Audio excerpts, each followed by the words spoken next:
Hello, everyone. This is Nancy Baltodano with Presbyterian School in Houston, Texas, where I am a beta teacher working with 3 and 4-year-olds in the classroom. In addition to this, I am also the 8th grade digital photography teacher at Presbyterian. In this reflection, I will be addressing my past, present, and future leadership using ICT in the classroom. To start off this reflection, I went over to the Microsoft Educator Network website and took a technology literacy teacher competency self-assessment.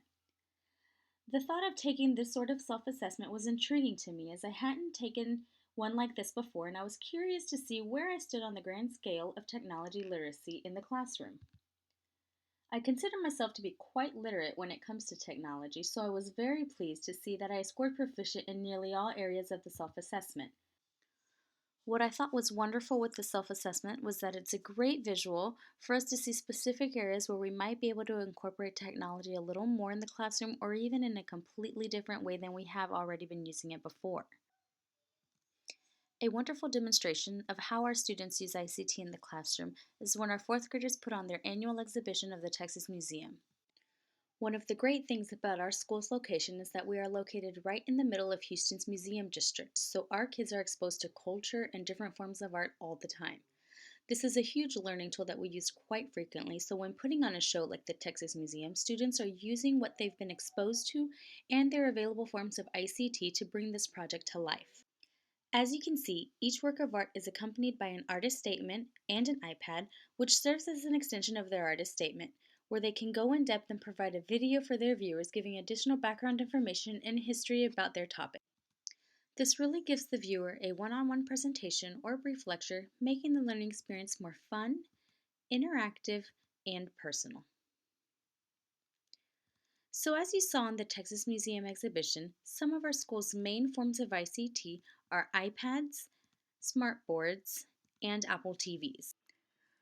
Within the last 6 years, these new additions to our classrooms have made learning much more interactive while also giving teachers the convenience of using digital forms of technology for parent-student communication and assessment.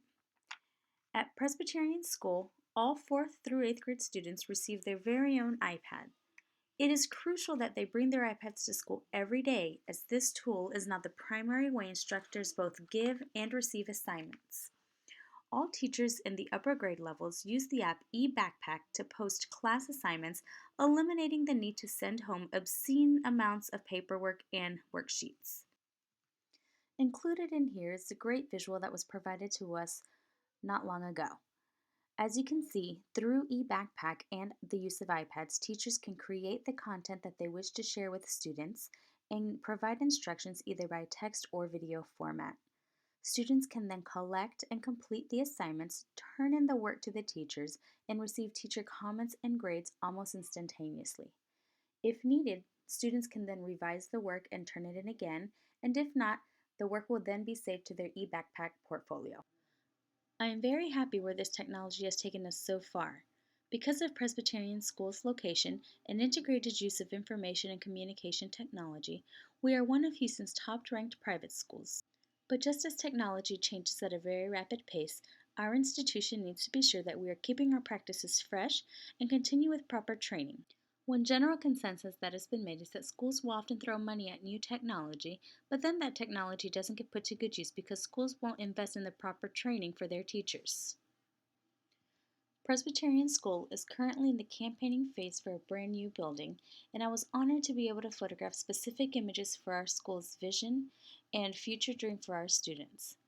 These images are the epitome of where we are headed in the future. With technology at our fingertips, the possibilities are endless, and I am excited to see what it brings us to next.